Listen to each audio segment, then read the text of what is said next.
Chères auditrices, chers auditeurs, bonjour et bienvenue pour cette émission hebdomadaire proposée par le CJD, l'association de dirigeants d'entreprises qui depuis 1938 met l'économie au service de l'homme. L'économie au service de l'homme, c'est le nom de cette émission et c'est notre devise. Avec toute une équipe de jeunes dirigeants, pendant une demi-heure, nous parlons de vous, d'actions et d'entreprises responsables près de chez nous. Conseils, trucs et astuces, bons à savoir, témoignages, humour, c'est en exclusivité sur Radio Clapas tous les mardis et les samedis à 17h. Cette semaine, il y a du nouveau. Pour les 9 prochaines émissions, nous allons suivre un à un chacun des 9 principes énoncés dans le livre Le choix du vivant. Le fil rouge d'aujourd'hui sera l'altérité, le rapport à l'autre. C'est pas clair ? Pas de panique, voici tout de suite de quoi éclairer tout ça. Restez avec nous, ça devrait vous intéresser.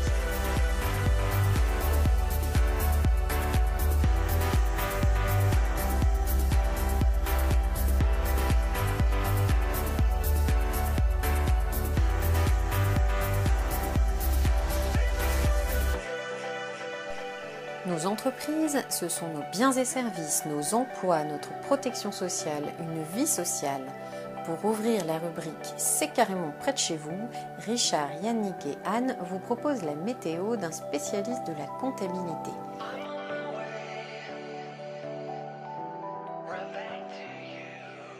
Bonjour Sébastien, est-ce que tu peux, pour nos auditeurs de Radio Clapas, te présenter s'il te plaît ? Bien, bonjour Anne, Sébastien Lupin, j'ai 48 ans, je vis à Bonchamp, un petit village à côté de Laval, en Mayenne, donc dans le Grand Ouest. J'ai 2 enfants, je travaille dans le conseil, l'expertise comptable et le commissariat au compte. Merci. Quelle est la décision la plus importante que tu aies prise depuis le confinement ? Alors la plus importante, c'est d'imposer de façon quasi obligatoire le télétravail pour l'ensemble de mes équipes. On avait la possibilité, puisqu'on a des grands bureaux, que certains collaborateurs retournent travailler de façon ponctuelle ou très différenciée, mais on a imposé le télétravail et je pense que c'est la meilleure décision que j'ai pu prendre. Et comment ça se passe justement avec tes collaborateurs ? Alors, c'est une découverte, parce que le télétravail, je suis quelqu'un qui aime bien travailler dans la relation, en one-to-one, en échange direct. Donc, j'ai quand même rencontré pas mal de difficultés pour organiser ce télétravail. J'ai une équipe, en fait j'ai une double fonction, donc je gère une équipe en lien opérationnel direct ou semi-direct d'une vingtaine de personnes.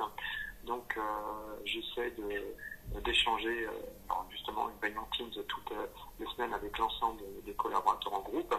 Et puis journalièrement avec l'ensemble de mes responsables d'équipe et de façon plus ponctuelle et en one-to-one avec les autres collaborateurs, mais c'est plus compliqué.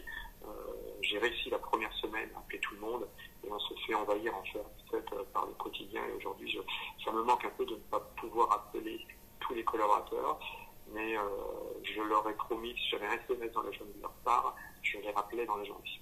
Merci beaucoup Sébastien. Merci à toi.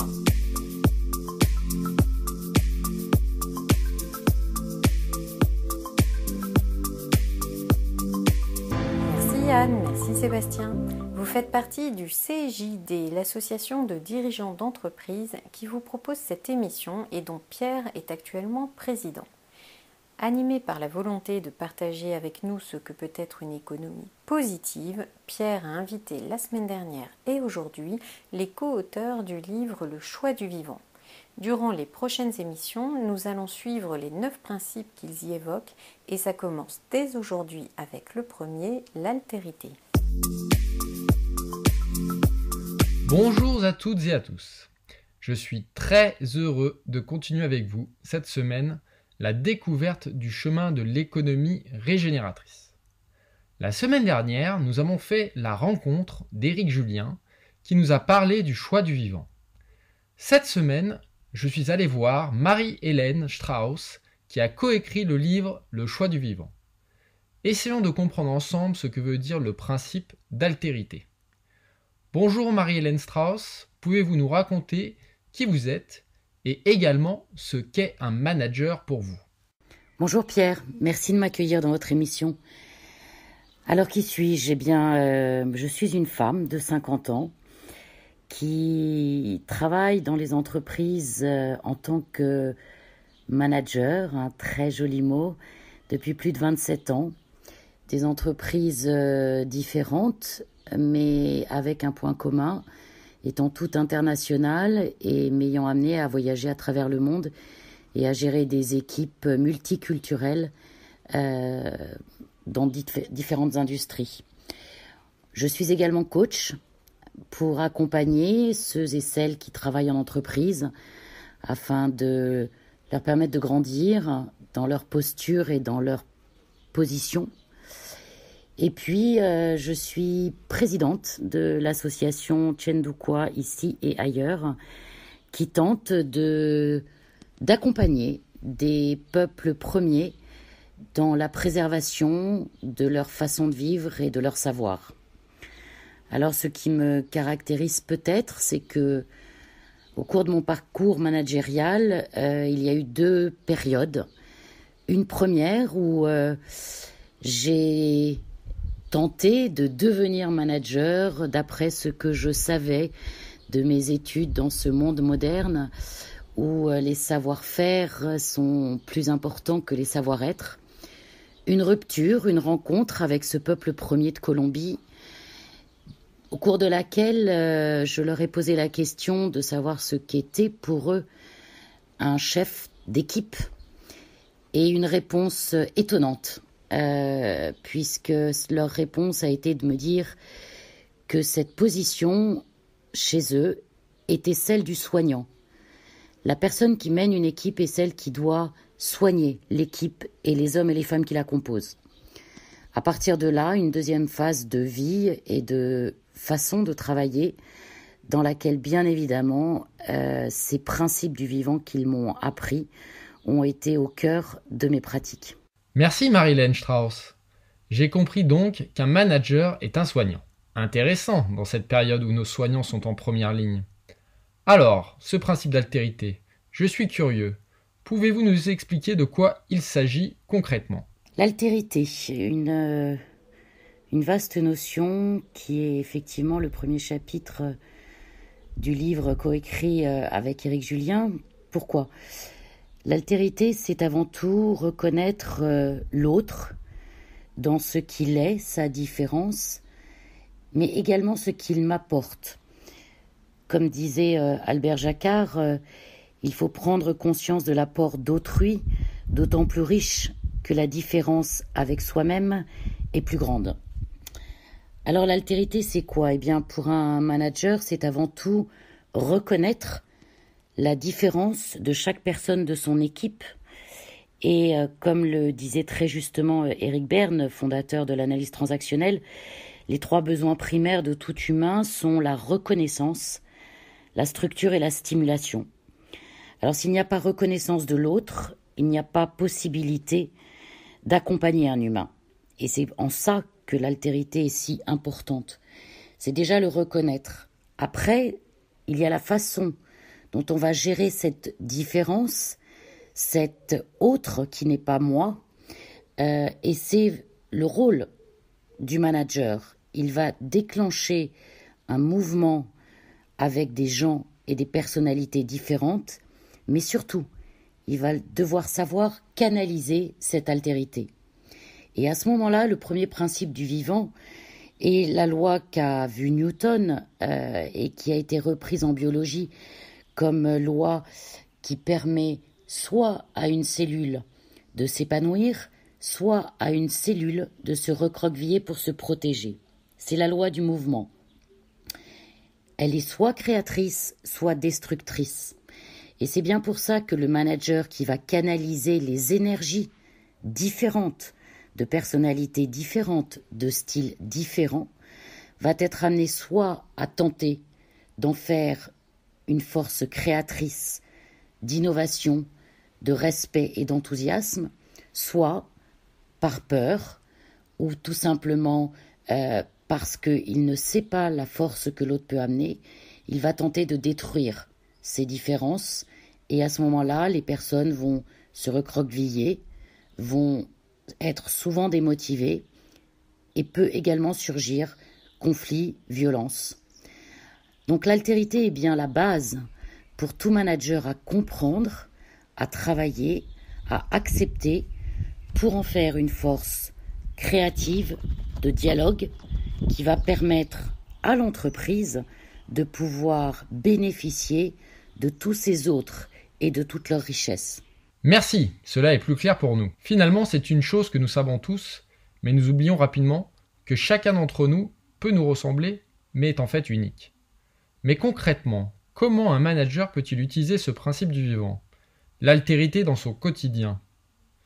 Quelle est votre expérience, Marie-Hélène Strauss, en entreprise? Eh bien, l'altérité est le travail quotidien de tous les managers, et c'est dans la façon dont nous allons la gérer que nous allons permettre à cette altérité d'être valeur ajoutée pour le projet commun de l'entreprise. Alors, un premier exemple d'une jeune collaboratrice très talentueuse. Elle devait présenter un projet devant le comité de direction. Et comme elle avait beaucoup de facilité, elle avait tendance à aller vite dans son travail. Et je lui ai demandé de refaire à plusieurs reprises sa présentation parce que je savais et j'avais détecté l'immense potentiel qu'elle avait.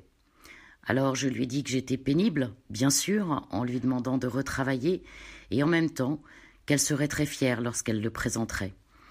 Le jour où elle a présenté son projet, le comité de direction l'a applaudi.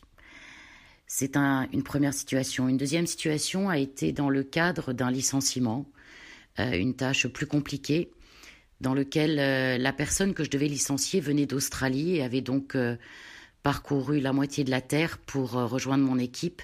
Et malheureusement, ses compétences, au bout de 2 mois, se sont avérées différentes de ce dont nous avions besoin.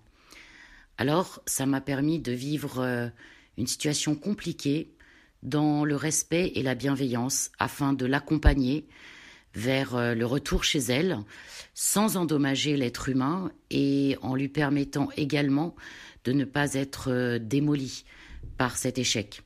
Aujourd'hui, nous sommes toujours en lien et nous avons une très belle relation amicale et elle est toujours en Australie.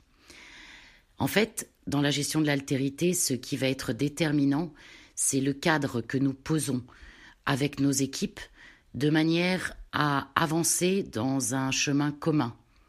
Le cadre, un autre sujet, un autre chapitre du livre Le choix du vivant qui fera peut-être l'objet d'un autre échange entre nous, Pierre. Merci beaucoup. Merci Marie-Hélène Strauss pour votre témoignage. Nous reviendrons vous voir pour découvrir le principe du cadre et comment le mettre en place dans un collectif. La semaine prochaine, nous continuerons notre chemin sur le deuxième principe du vivant en entreprise, l'interdépendance.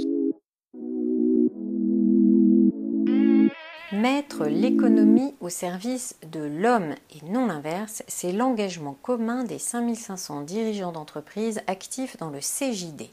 Vous êtes sur Radio Clapas et avec le CJD, nous vous proposons de parler de ce rapport à l'autre chez vous. Voici des points de vue personnels de JD, de jeunes dirigeants, à travers la rubrique De retour à la maison, animée par Sandrine. Bonjour à toutes et à tous. Alors cette semaine, nous avons choisi de colorer notre émission autour du sujet de l'altérité, un sujet qui est très intéressant. Et en préparant cette rubrique de retour à la maison, je me suis tout d'abord demandé comment l'altérité pouvait résonner à la maison. Que l'on vive avec des enfants, en couple ou tout seul.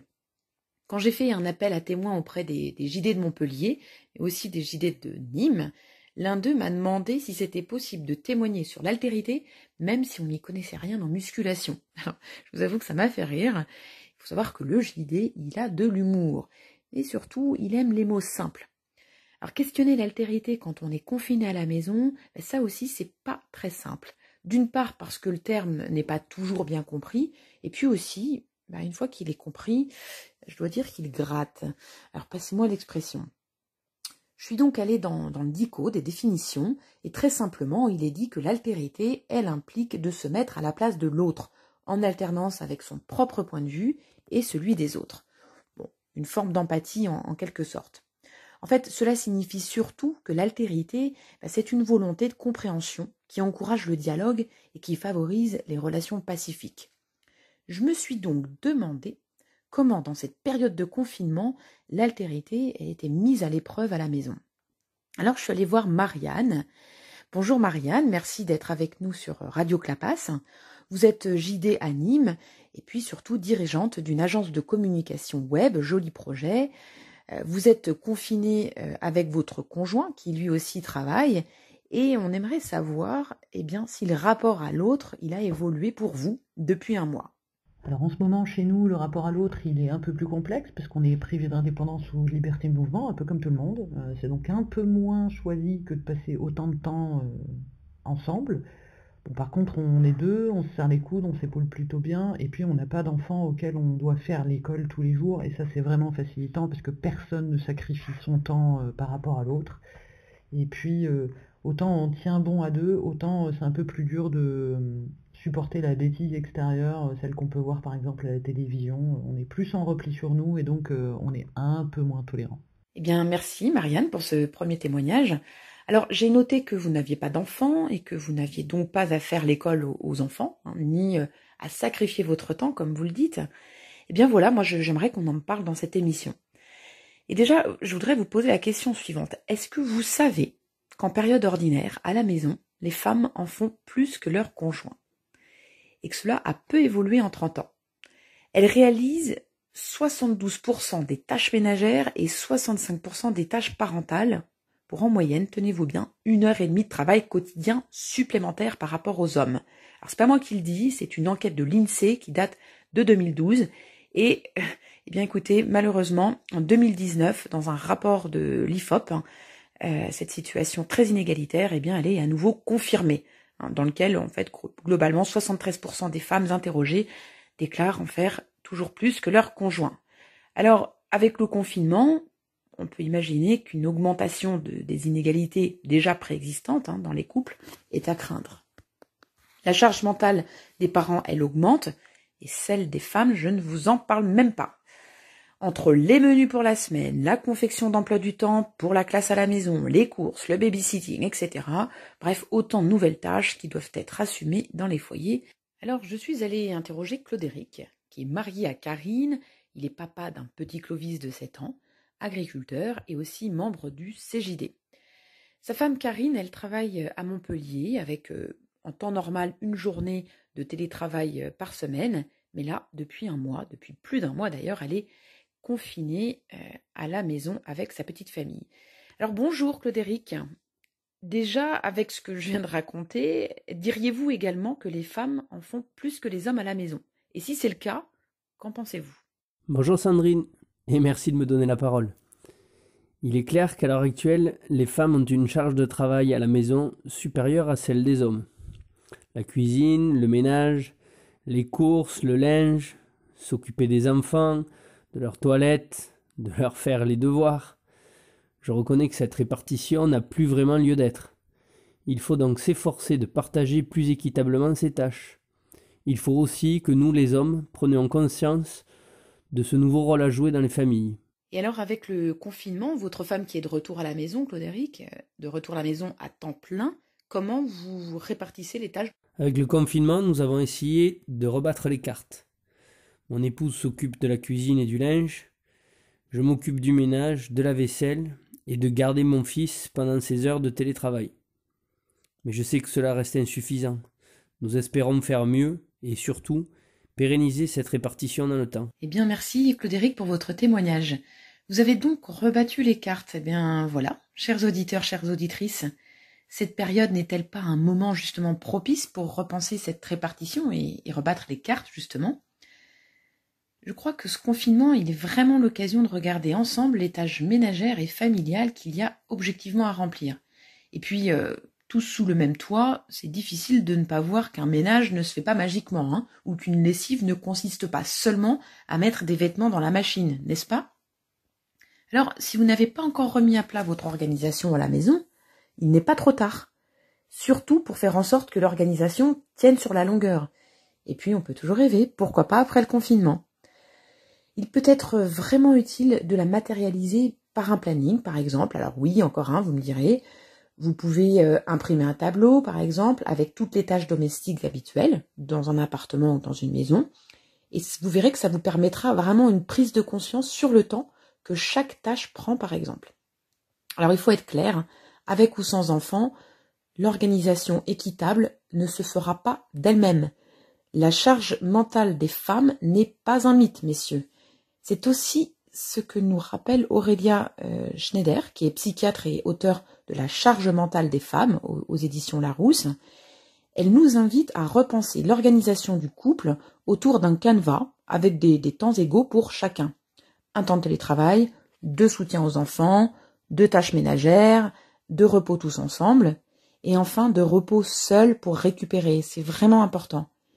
Alors, il est aussi essentiel de s'octroyer un temps de dialogue chaque soir de 5 minutes pour voir où on en est. Voilà ce qu'elle nous propose.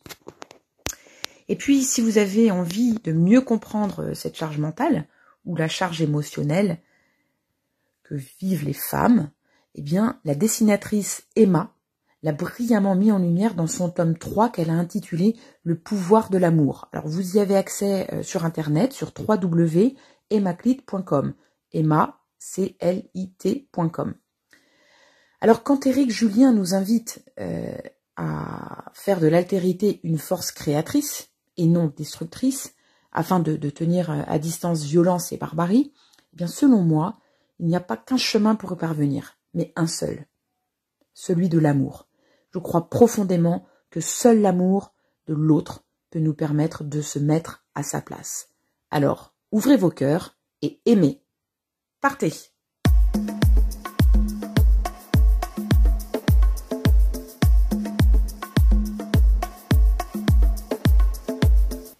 Et nous voilà sur Radio Clapas dans la dernière partie de notre émission « L'économie au service de l'homme » pour une rubrique spéciale « Chronique le virus ». Avant de vous offrir une crise de calme sur la douce voix de Céline, Virginie, soit moi, vous proposerai une chronique autour du voyage. Et tout de suite, Bérénice, Richard et Yannick ont justement fait voyager pour vous la mascotte du CJD, Pépito.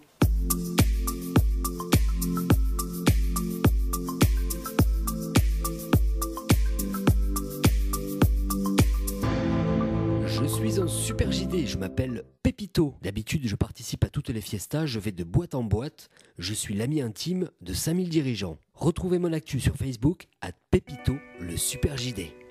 Bonjour, Bakary, JD de Montpellier. Et ma première fois en tant que confiné est d'avoir essayé le coaching personnalisé. Mon père, tous les jours j'entends une voix qui me dit ce que je dois faire, le matin, le soir. Pensez-vous que je sois possédé ?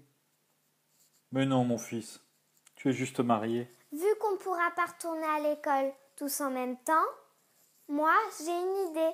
Les jours pairs, c'est les élèves qui y vont, et les jours impairs, c'est les profs. Je vais t'attraper. Je vais t'attraper.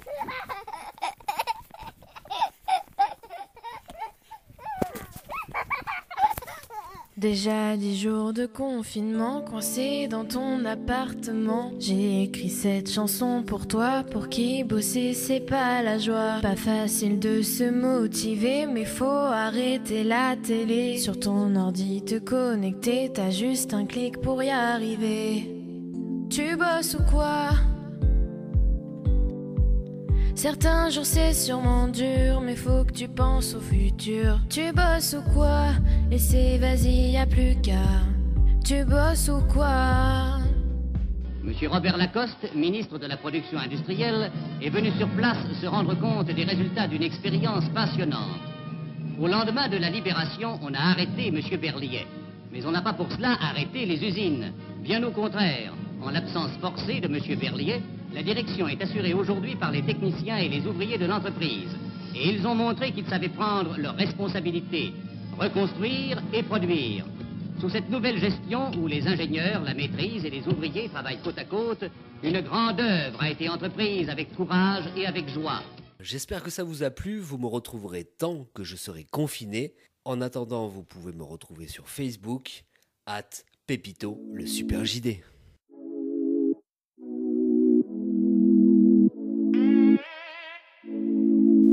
Merci Yannick, merci Pépito.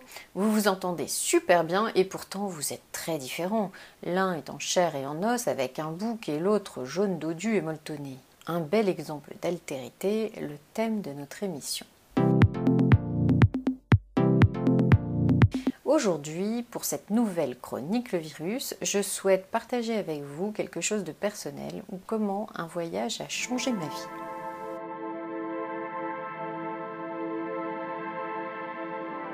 Voyage par l'autre. Cette semaine, alors que je me désaltère, je regarde curieusement mon voisin manier ses haltères. Ça m'atterre, me dis-je, car ça me renvoie à mes haltères enterrés et réenterrés. Et ça altère mon ego. Balancé de différents sentiments alternés, je me dis « Stop à cette réflexion délétère, laisse ces considérations derrière, remets les pieds à terre et pense à ta chronique sur l'altère, enfin l'altérité, enfin l'autre quoi. » Mais l'anecdote n'est pas vaine, car mon voisin et moi sommes amis et différents. Cet autre individu aussi se dit qu'il est différent de moi. Et quand il parle de lui-même, il dit bien moi lui aussi. Donc mon voisin, c'est tout simplement un autre moi. Par bonne conscience, je demande à mon copain Wikipédia ce qu'il entend par altérité. Il me dit que ça vient du latin alteritas, qui signifie différence. Je pense alors l'opposer à l'alter ego, mais il me contredit. Le contraire, c'est identité. C'est donc la reconnaissance de l'autre dans sa différence avec sa propre identité.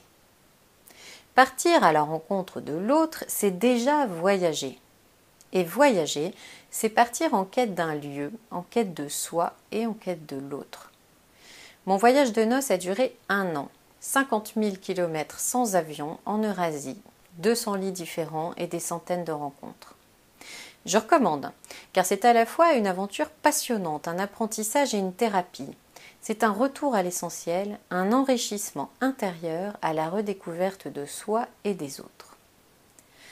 En voyage, on rencontre des gens au quotidien et au langage différent, avec qui on partage des sourires, des incompréhensions, des moments.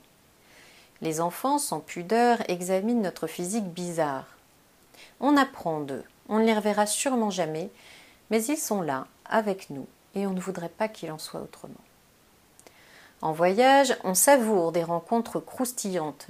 Nous pensons toujours à notre plongeur chasseur de trésors, à notre crocodile Dundee en chair et en os, à notre gémologue gourou hindou, à notre ex-Chippendale élevant un ours au Laos, ou à notre écrivaine dominatrice. En voyage, on fait un bout de route avec des compagnons de voyage. De quelques heures à plusieurs jours, les chemins se croisent, se suivent ou se séparent en toute simplicité. Le voyage nous donne une identité de voyageur. Elle transcende nationalité ou religion. Et dès les premières paroles, les frontières tombent et nous sommes copains. En voyage de noces, en plus, on embarque à 2, pour le pire et pour le meilleur. H24 ensemble, on nous dit que ça vaut 10 ans de mariage. Cool, on est devenus vieux couple en 1 an. Très différents, nous aimons tous deux découvrir et apprendre. À 2, on divise le poids des galères. À 2, on double le plaisir des découvertes. Chaque jour, on découvre mieux l'autre et on l'accepte tel qu'il est et tel qu'il change. On se sent plus fort, chacun et ensemble. Bref, ce qui a amélioré ma vie, c'est mon regard et donc mon rapport à l'autre. Mais vous savez quoi ? Pas besoin de partir à l'autre bout de la terre.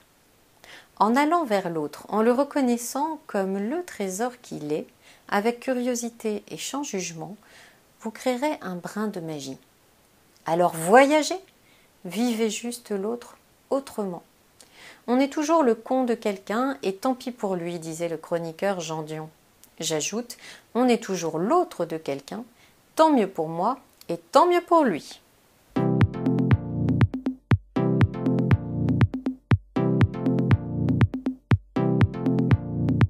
Merci à Henri pour ses apprentissages de vie, à Richard pour notre dernière discussion et à vous de m'avoir écouté. Restez avec nous encore quelques minutes, c'est l'heure de notre crise de calme. Céline va nous parler de microkinésithérapie, il faut s'entraîner à le dire, une médecine douce qui tient compte de différences et des mémoires de notre corps.